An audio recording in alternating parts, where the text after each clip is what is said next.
Have you ever thought of a brilliant idea for making doll clothes, but you just didn't know enough about how to design your own patterns? I'm Chelly with the Doll Clothing Designer, and I have a real gift for designing doll clothes that I'd like to share with you.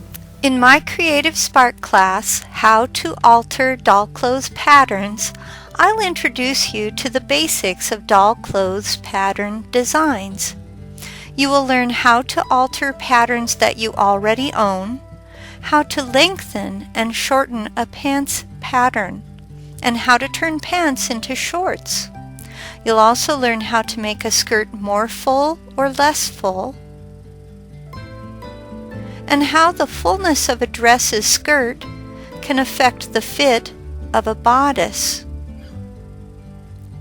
You'll learn how to design your own waistband for skirts using your doll's measurements.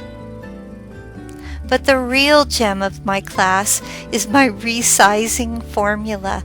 And trust me, you don't have to be a math whiz to learn how to resize your doll clothes patterns. My formula can be used to make your patterns larger or smaller, depending on what you need. Whether you want to save money on the cost of buying commercial doll clothes patterns, or maybe you're sewing for a doll that you just can't find any patterns for, How to Alter Doll Clothes Patterns will help you design a wardrobe that will fit dolls of any shape or size.